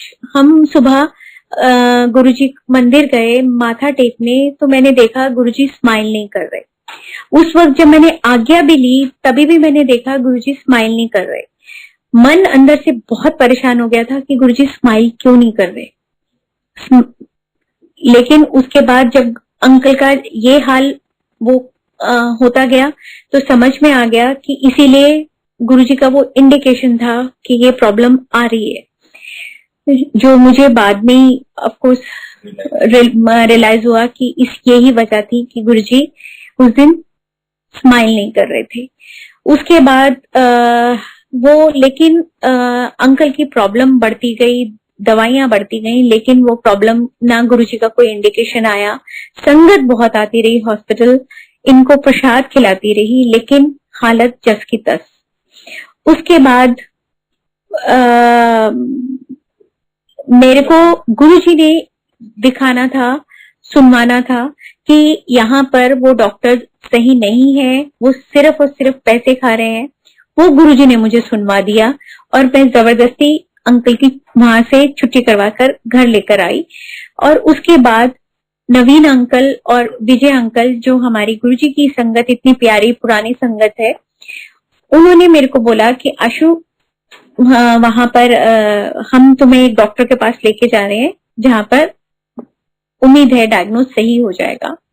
जब वहां पर फोर्टिस हॉस्पिटल के गेट पे पहुंचे तो गुरुजी की फ्रेग्रेंस, और फ्रेग्रेंस वो पूरे उस डॉक्टर के चैम्बर तक, उसके रूम तक जाने तक वो गुरुजी की फ्रेग्रेंस साथ साथ वहां पर बहुत ज्यादा मुझे महसूस हो रही थी। उसके बाद जब हम गए तो उसने बोला कि नॉट एट ऑल, बिल्कुल भी ये वो प्रॉब्लम नहीं है जो पिछले हॉस्पिटल में जो डॉक्टर्स कह रहे थे कि इट्स अ परपुरा कह रहे कि it's a small vessel cutaneous vasculitis. ये प्रॉब्लम है जो हुई है आपके हस्बैंड को। और उसके बाद उन्होंने इसका डायग्नोज मतलब वो करके दवाइयां दी और हम घर आए। लेकिन एक प्रॉब्लम जो इतना एग्रीवेट कर गई थी, उसको कंट्रोल होने में भी तो टाइम लगना था। तो और वो डॉक्टर इतना स्वीट कि उसने हमारा उसका ये बोला कि एक्चुअली में आपका इलाज यहाँ पर हॉस्पिटल में एडमिट होके होना चाहिए था, लेकिन आप इतना टॉर्चर पहले ही सह चुके हैं, तो इसलिए हम आपका इलाज घर से करेंगे।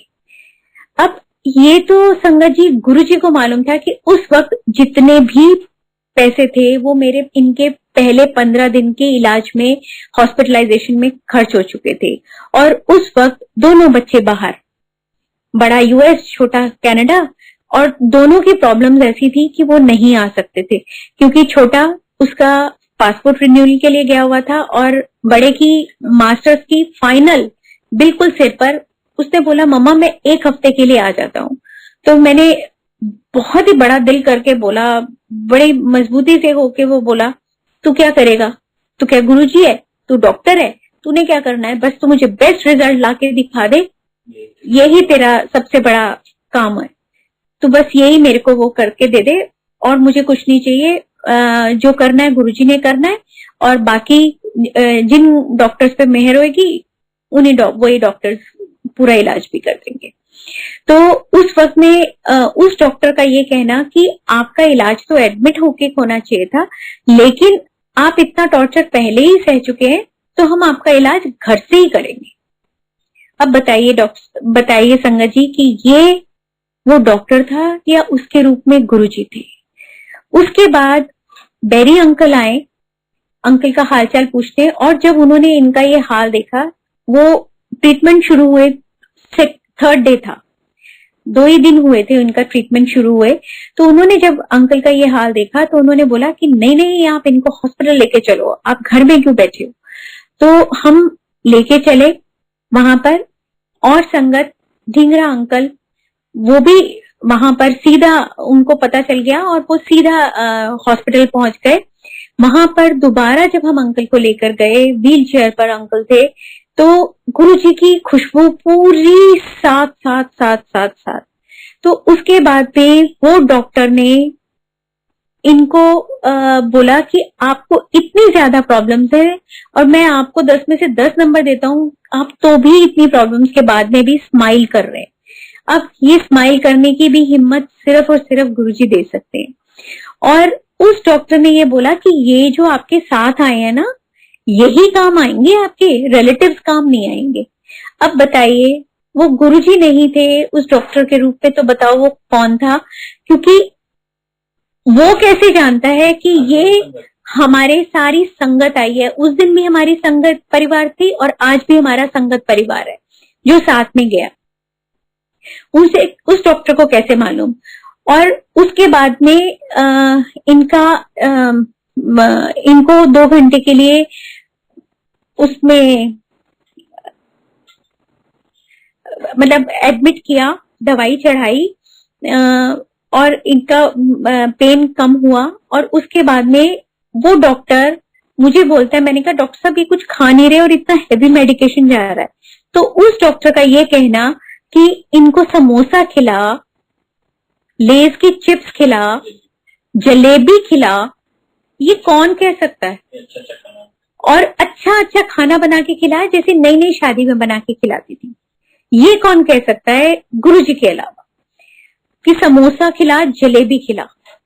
और जो जहां ये एक रोटी की बाइट नहीं खा पा रहे थे, तो मैंने बोला, मैंने कहा डॉक्टर साहब स्टेरॉइड्स जा रहे हैं, तो स्टेरॉइड्स में आप ही नहीं कहा था ना नो सॉल्ट नो शुगर।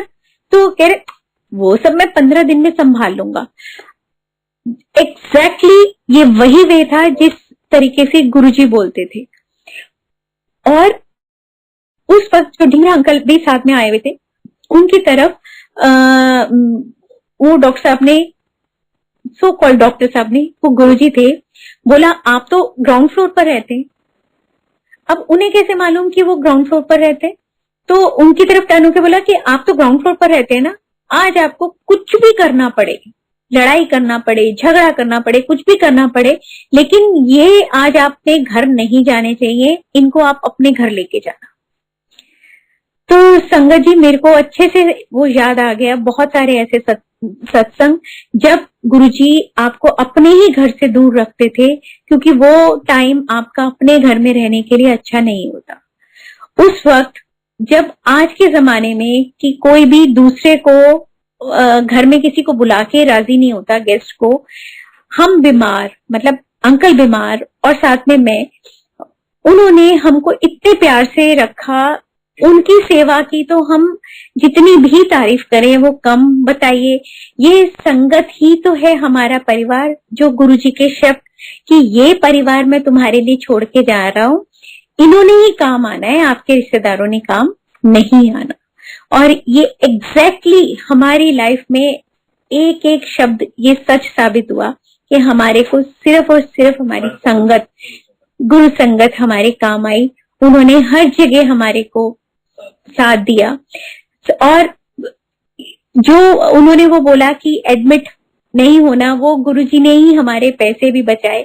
जबकि ये हमारी संगत इतनी प्यारी, बगैर बोले किसी ने ना, मैंने किसी से कुछ मांगा ना, गुरुजी ने मुझे ऐसी पोजीशन में आने दिया कि मुझे कुछ ऐसी जरूरत पड़ती कि मेरे को किसी से पैसे लेने पड़ते। लेकिन इतनी ये संगत, ये परिवार हमारा इतना प्यारा है कि वो चुपचाप आके मेरे पर्स में पैसे डाल जाते थे, जो मुझे पता भी नहीं चलता था। हालांकि सबके गुरुजी ने किसी का एक पैसा मुझे यूज नहीं करने दिया। इतनी बरकत, एज इट इज उनके पैसे वापस गए, ऐसी उन्होंने कृपा हमारे ऊपर में बरसाए रखी कि मैं क्या बखान करूं।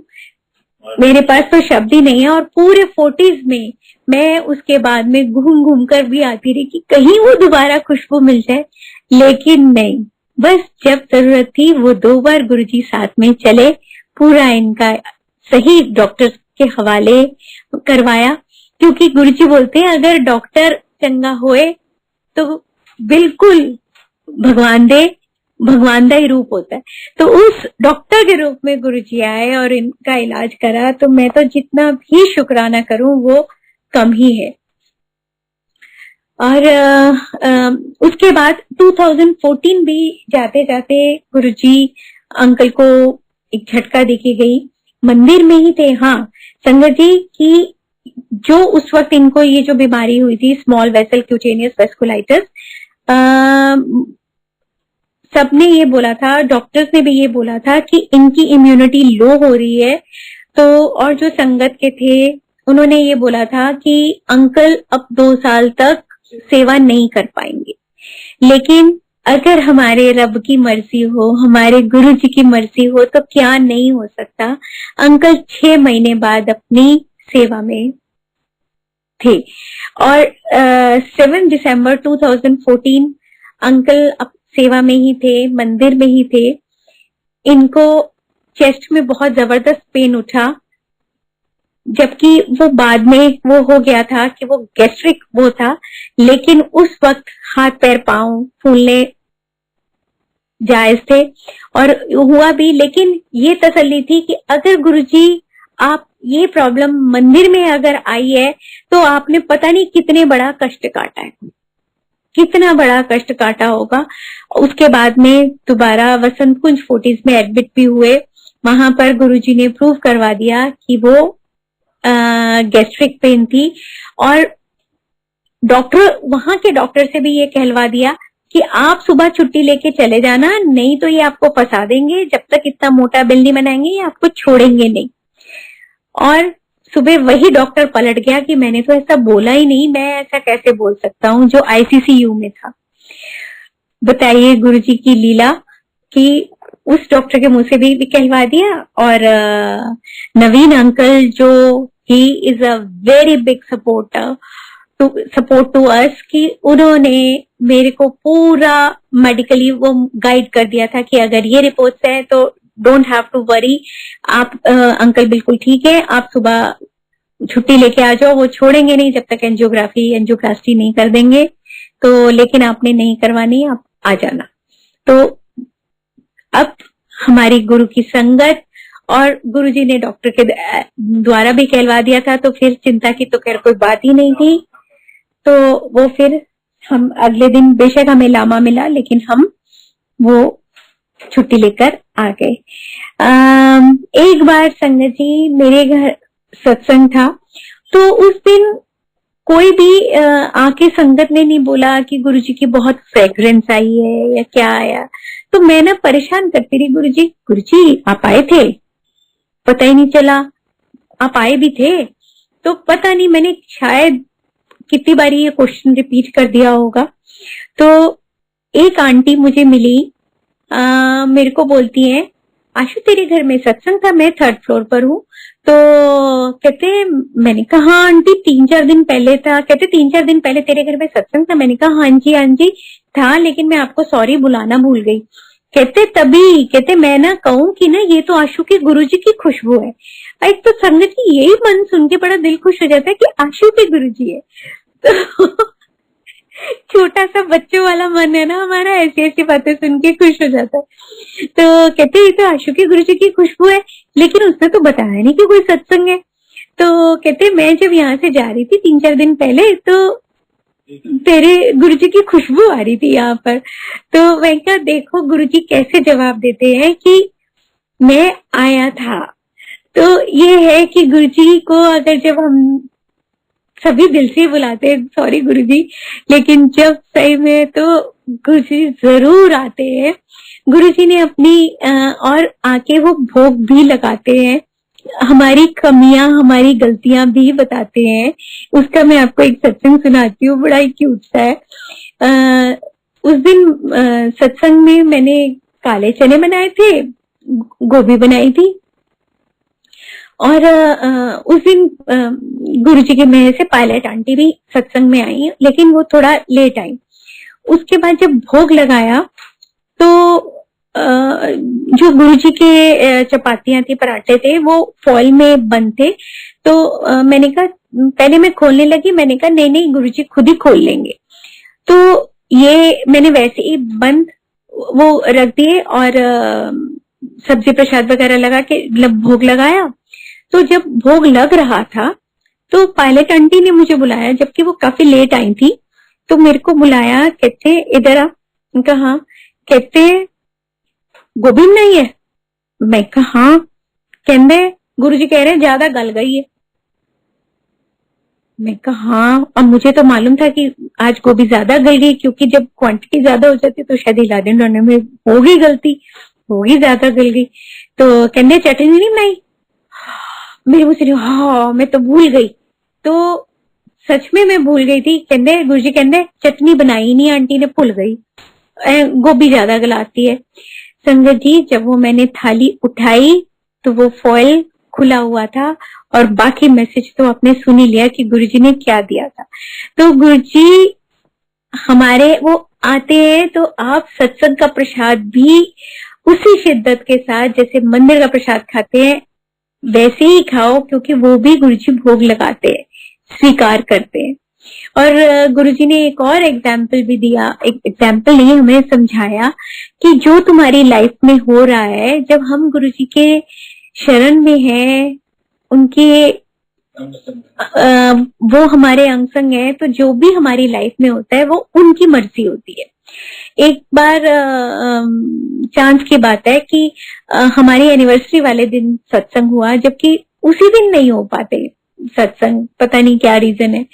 तो उस दिन जब सत्संग हुआ तो अंकल ने पूछा क्या पहनूं, तो मैंने बोला कि आप मैं उस दिन by chance white and pink suit डाला हुआ था, तो मैंने बोला आप पिंक कलर वाली शर्ट पहन लेना। तो कहते अच्छा, लेकिन जब पहन कर आए तो ग्रीन। अब संगत को किसी तरीके से डाउट हो गया कि आज कुछ है, आज कुछ है, और पूछ पाछ के वो कंफर्म हो गए और पूछते रहे ये है ये है ये है। अब जब बोला कि एनिवर्सरी है तो अब दरबार में बैठे मैं झूठ नहीं बोल पाई, मैंने कहा हाँ। तो उसके बाद में वो संगत नहीं, वो गुरुजी के चरणों से मालाएं उठा के हमको बोला कि चलो चलो एक दूसरे को पहनाओ। तो जब हमने वो एक दूसरे को पहनाई तो वो फोटो जब क्लिक हुई वो 2:51 पर हुई, 2:51 पर दोपहर के। और उसके बाद ये बात हो गई, सत्संग खत्म हो गया। और अंकल का नेफ्यू वो भी सत्संग में आया हुआ था, मतलब दीदी जिया जी और उनका बेटा। तो उसके बाद में चूंकि सुबह से वो लोग सेवा में थे, बाद में सत्संग, फिर सत्संग होते रहे, तो वो शाम को उन्होंने 5 बजे अपना फोन ऑन किया उनके बेटे ने, तो देखा कि जो फोटो 2:51 पर खींची गई है वही सेम फोटो उनके स्कूल फ्रेंड ने, जो वो बॉम्बे, वो कैलकाटा का है, और उसका स्कूल फ्रेंड जो बॉम्बे सेटल हुआ उसने उसको भेजी हुई है। तो वो सुबह 10:10 पर। तो वो हैरान कि ये मामा मामी की फोटो इसने कैसे भेजी मेरे फ्रेंड ने स्कूल के। तो उसने पूछा कि ये भाई तूने किसकी फोटो भेजी, तो कहता है मैंने नहीं भेजी। उसने बोला देखो तुमने भेजी है, तो कहता है लेकिन मैं नहीं जानता और ना मैंने भेजी है। तो जो सुबह 10:10 पर, मतलब वो गुरुजी ने ही भेजी किसी भी तरीके से, तो वो जो 10:10 पर उसके मोबाइल में वो जो फोटो आई हुई है वो 2:51 पर क्लिक हो रही है। तो ये गुरुजी ने हमें संदेशा दिया कि देखो, जो कुछ भी तुम्हारी लाइफ में होता है, जो तुमने पहनना है, ओढ़ना है, कुछ भी करना है, खाना पीना, वो सब मेरा कंट्रोल है। और कोई भी जो अरदास है गुरुजी से, वो बार बार ना करो। एक बार आपने कोई भी अरदास कर दी, उसके बाद दोबारा रिपीट करने की जरूरत नहीं है, क्योंकि ऐसी ही मैंने बेवकूफी करी थी। क्योंकि जब हम गुरुजी के पास, मतलब फिजिकल फॉर्म में जब गुरुजी थे अपने, तो एक बारी गुरुजी सारी संगत से जो लाइन में लगी हुई थी आज्ञा लेने के लिए, सब बात कर रहे थे और गुरुजी जवाब दे रहे थे। तो मैंने कहा अच्छा, आज तो गुरुजी बहुत अच्छे मूड में, मैं भी अपना पूछती हूँ। तो मैंने आपको जैसे बताया कि हम प्रॉब्लम्स में काफी थे, तो मैं जैसे ही गुरुजी के पास पहुंची, अभी मेरे लिप्स जो है वो गू बोलने, मतलब गू तक ही मेरे लिप ऐसे टर्न हुए थे।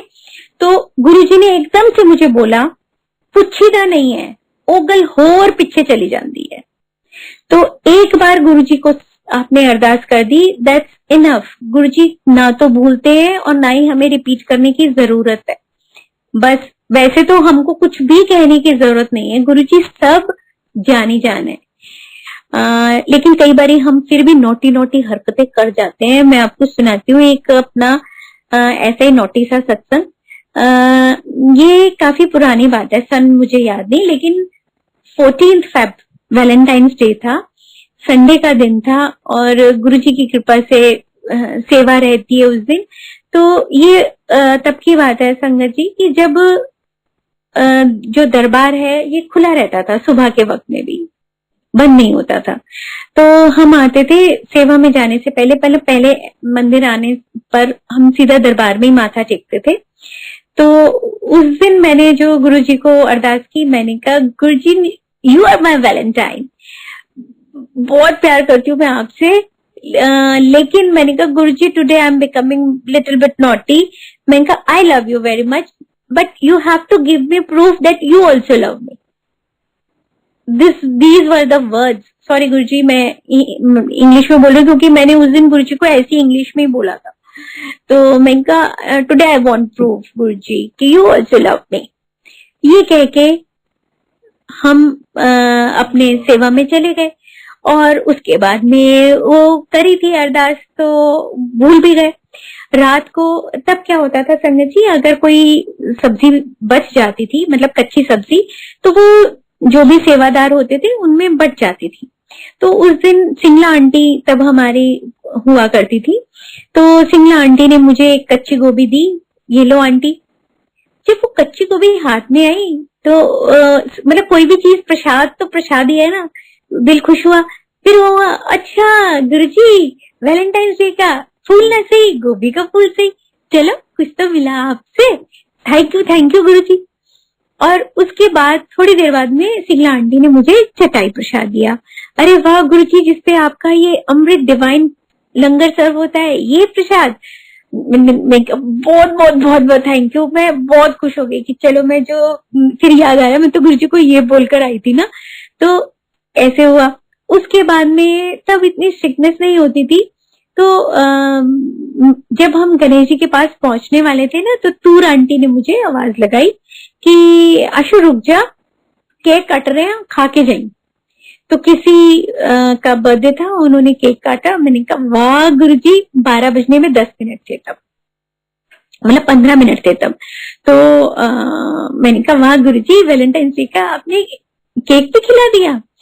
उसके बाद संगत जी गेट से बाहर निकले, मैं वहां पर खड़ी वेट कर रही थी। अंकल पार्किंग से गाड़ी निकालने गए और तभी मेरे को एक अंकल गाड़ी में बैठे बैठे ही ना इशारा किया, आंटी इधर आओ। तो मेरे को थोड़ा सा अजीब सा लगा कि अंकल ऐसे बुला रहे हैं गाड़ी में बैठे बैठे मुझे। तो मैं गई, खैर कि जो भी है हमारी संगत के अंकल है। तो गई मैं, तो कहते हैं ये लो आंटी। उन्होंने फोल्ड किया हुआ स्वरूप, मतलब स्वरूप तो मैंने बाद में देखा, ऐसे मुझे पकड़ाया।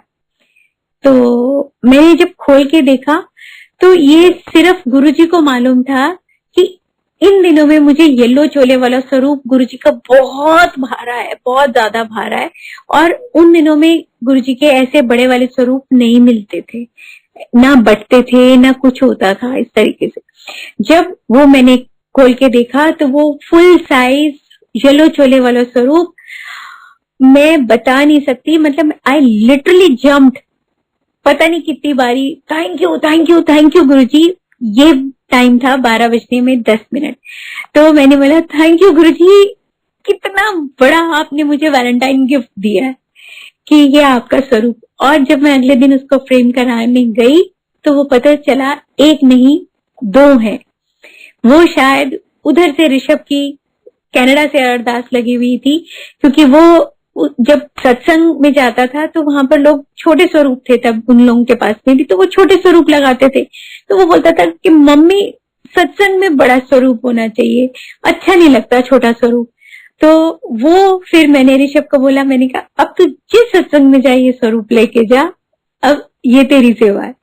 तो वो उसने वो फ्रेम कराया और वो फिर इस तरीके से करने लगा। तो ये गुरु जी की कृपा है, हमारा तो इसमें कुछ भी नहीं। संगत जी, एक आपको अपनी मम्मी का बस सुनाती हूँ मैं।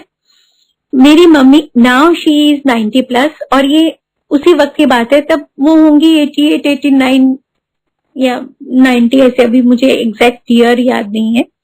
हाँ, लेकिन हो गए इस बात को 3 साल के करीब हो गए। क्या हुआ कि मैं उस टाइम, मेरा जो यूएस गया था बेटा, वो बेंगलोर आ गया था अंकल की बीमारी की वजह से।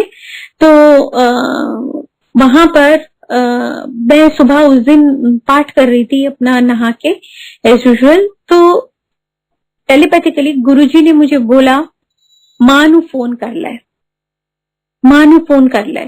तो मतलब संगत जी, इतना जल्दी जल्दी गुरुजी ने 2-3 बार बोल दिया कि मेरे लिए वो पाठ कंप्लीट करना डिफिकल्ट हो गया। मैंने वो पाठ बीच में रोक के मैंने बेटे को बोला कि बेटा नानी को फोन मिला के, तो क्या हुआ सुबह सुबह? मैंने कहा मुझे नहीं मालूम, गुरुजी कह रहे हैं मानू फोन कर ले। और संगत जी, ये वो वक्त था जब मेरी मॉम अकेली थी और गुरुजी की कृपा से घर बहुत बड़ा है और मम्मी ऊपर अकेली थी, ब्रदर नीचे ग्राउंड फ्लोर पर।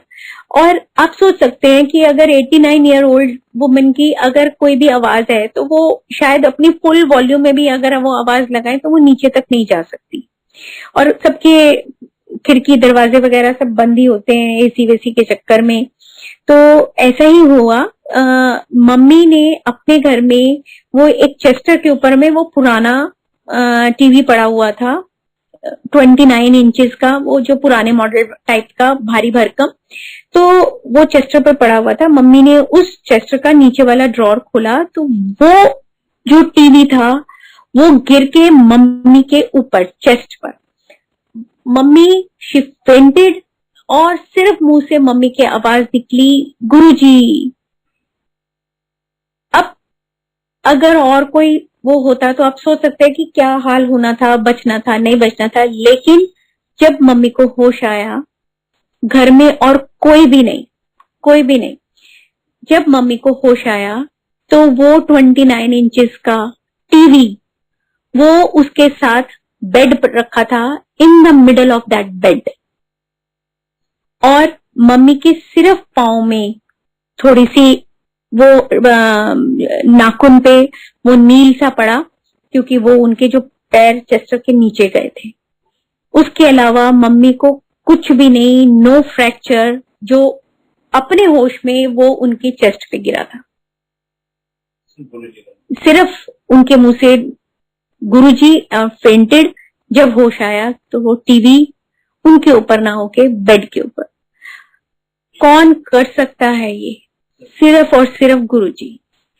और उनको गुरुजी ने ही हिम्मत दी कि वो उन्होंने जब मेरा वो छोटा ब्रदर वो दुबई में उस टाइम पर 8-9 साल वो सेटल रहा है, तब तक मम्मी अकेले कैसे वो रहती रही, हिम्मत उनकी कि नहीं मेरे नाल गुरुजी है, मेरे नाल गुरुजी है, मैनू कोई डर नहीं, मैनू कुछ नहीं होएगा।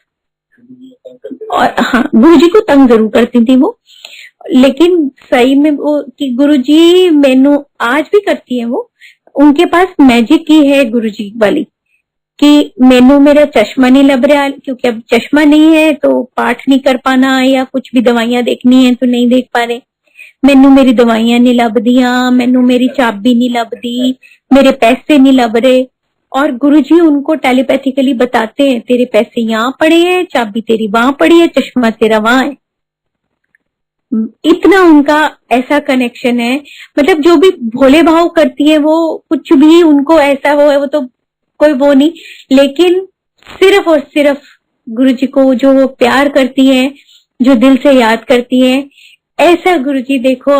बोलते हैं ना गुरुजी कि मैं बुजुर्गों की बहुत सुनता हूँ, तो सही में कैसे कैसे सुनते हैं गुरुजी। ऐसे ही उन्होंने मेरी दीदी की भी सुनी। मेरे जय जी फर्म बिलीवर इन गॉड, लेकिन बहुत डॉक्टर हैं, बहुत अच्छे हैं, बहुत सेवा करते हैं गरीबों की, लेकिन गुरुजी में नहीं मानते। तो अब दीदी को शटिका पेन हुई बीइंग अ डॉक्टर, लेकिन वो नहीं हुई दीदी क्योर उनसे भी। तो मैंने दीदी को बोला, मैंने कहा दीदी ऐसा है कि चल हम मंदिर चलते, वहां पर लोटा ब्लेस कराते। कहती हूँ फिर उससे क्या होगा? मैंने कहा दीदी जब लोटा ब्लेस करा के आते हैं ना तो उसका पानी पीने से प्रॉब्लम्स ठीक हो जाती हैं। तो कहती है अच्छा, कह के उससे वो कर दिया। और उसने क्या किया कि एक क्योंकि लोटा की बात हुई थी तो वो मिट्टी का ही लोटा ले आई, मिट्टी की छोटी सी मटकी उसने गुरुजी के आगे रखी कि गुरुजी आपको तो पता है मैं तो आपके पास नहीं आ सकती, मेरी तो कुछ प्रॉब्लम्स आप सब जानते हो, आप तो मेरे पास आ सकते हो ना, तो आप आ जाओ और गुरुजी आप इसको यहीं ब्लेस कर दो। मेरी बहन कहती है इसका पानी पीने से ठीक हो जाते हैं, तो बस आप इसको यहीं ब्लेस कर दो। इतने प्यार से उसने अरदास की। गुरुजी देखो कैसे भोले भाव से जो करता है बुलाता है, कैसे उसका वही ब्लेस कर दिया। उसी का पानी पी के दीदी महीने में दीदी की वो पेन खत्म हो गई। वो उनकी जो पोती है वो भी, दादी ऐसा कर रही है वो भी वैसा ही करती है, और वो भी उतनी कनेक्टेड है गुरुजी से।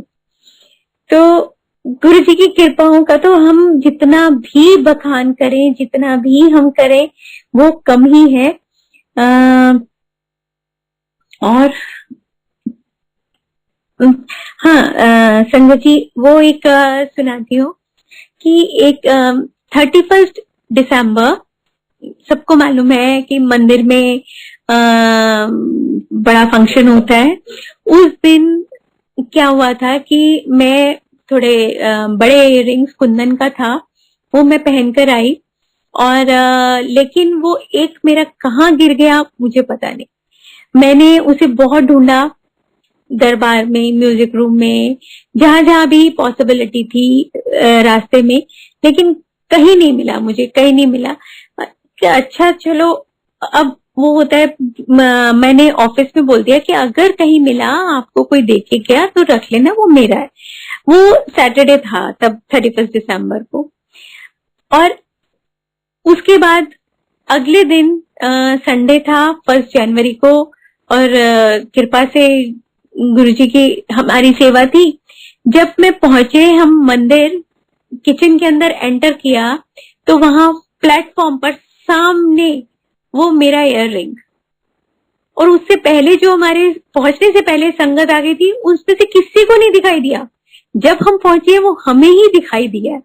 तो गुरुजी देखो उनकी कृपा देखो कि उन्हें पता है कि मेरे बच्चे ने यही आना है पहले, मेरा वहां पर कितना कितना ध्यान रखते हैं गुरुजी की वो इयररिंग के लिए परेशान हो रही है, वो वहां पर दिया, जबकि उस दिन हम किचन में एंटर ही नहीं कर रहे थे। देखो कहाँ कहाँ कितनी कितनी मेहरे रहमतें हैं गुरुजी का, जितना भी बखान करें वो कम है। गुरुजी की प्रेजेंस मेरे बच्चों के शादियों में, उनके फंक्शंस में भी बहुत बहुत महसूस हुई है। ऋषभ की खैर शादी का एक सत्संग में सुना देती हूँ। उसका जब शुक्राने का शादी का सत्संग हम कर रहे थे तो मखनी दाल बनी थी, और एज यूजुअल संगत उस टाइम काफी एक्सपेक्टेड थी। तो लेकिन क्या हुआ, जैसे ही भोग लगाने लगे, वो जो कैसेरोल था, जो बड़ा वाला कैसेरोल था 10 kg का, वो अंकल से टिल्ट हो गया। मतलब किसी का भी वो कोई वो नहीं होता, लेकिन अनजाने में जैसे ही वो कैसे हुआ वो टिल्ट, वो गुरुजी की मर्जी हुआ, और पूरी दाल एक भी उसमें वो बची नहीं, पूरा खाली हो गया, पूरी दाल गिर गई। खैर वो क्योंकि हमने साथ वाला घर लिया हुआ था उस वक्त में, तो मुझे तो नहीं मालूम पड़ पाया।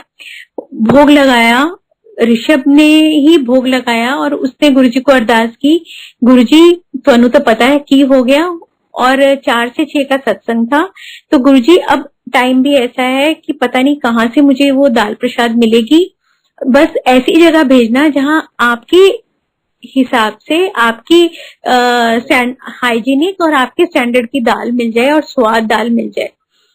तो गुरुजी ने उसको आदेश दिया कि कोई लोड़ नहीं, ऐसे पूरा हो जाओ, क्योंकि सिर्फ एक 5 किलो वाला कैसरोल वाला वो दाल प्रसाद बचा था।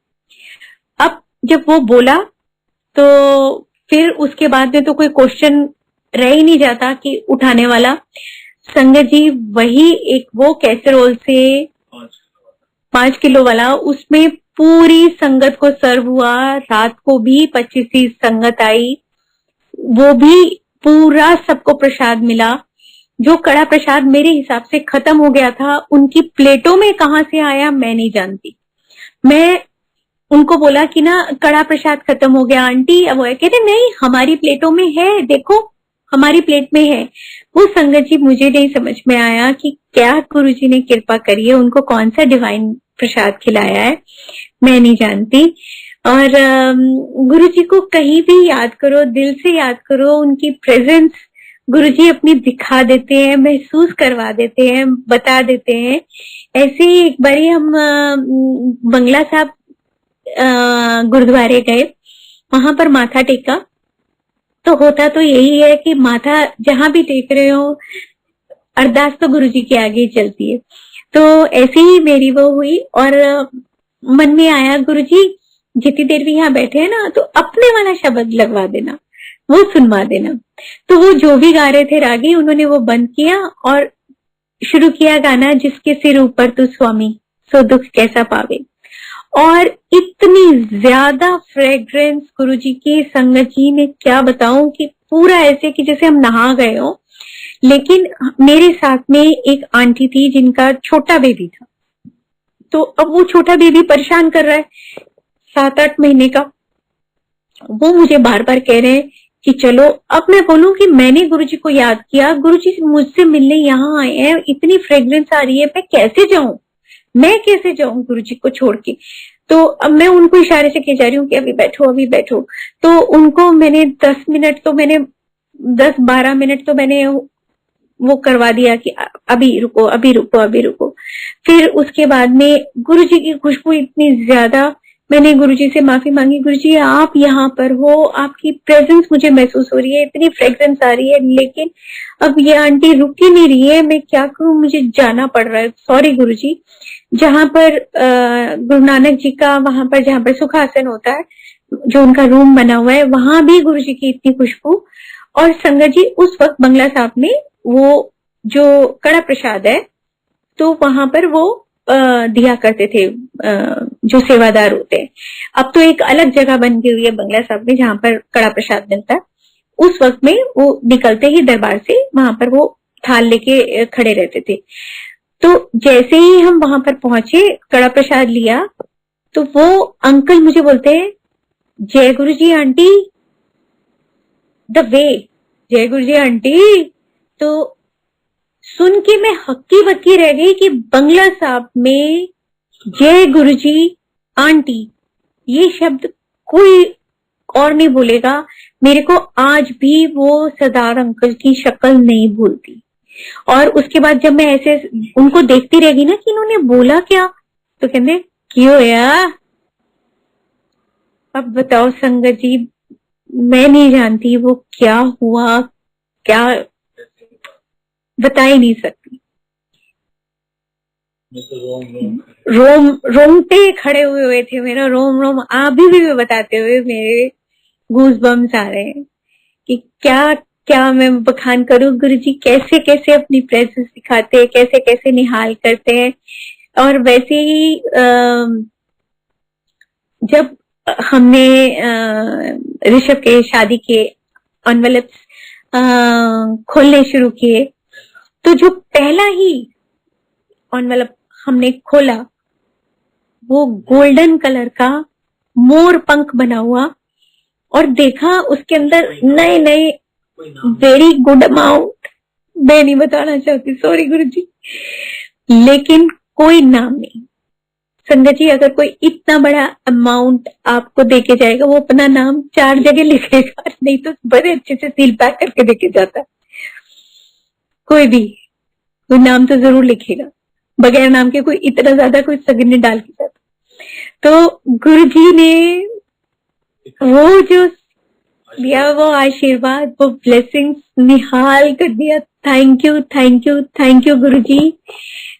मैं आपका शुक्राना जितना भी हम करें उतना ही कम है, और पता नहीं जाने अनजाने हम कितनी गलतियां, कितनी बेवकूफियां, कितनी नादानियां कर जाते हैं, और आप हमें फिर भी माफ करके बस गुरुजी हमेशा अपने चरणी लगाए रखना, अपनी कृपा, अपनी मेहरे, अपनी रहमतें सब संगत पर बरसाए रखना, और हम सब वो बन पाए गुरुजी जो आप हमें बनाना चाहते हैं, वैसी हम आपकी संगत बन पाए। ऐसी कृपा, ऐसी मेहर हम सब पर करना। हम वो पक्की वाली बेरियां बने आपकी, कच्ची बेरियां ना बड़े, जो झड़े तो झड़ जाए, बस अपने चरणों से जोड़े रखना Guruji. Love you Guruji, thank you Guruji, और आप सबको थैंक यू प्यारी प्यारी संगत जी, जो आप सब ये सब सुन रहे हैं। जय गुरुजी, थैंक यू।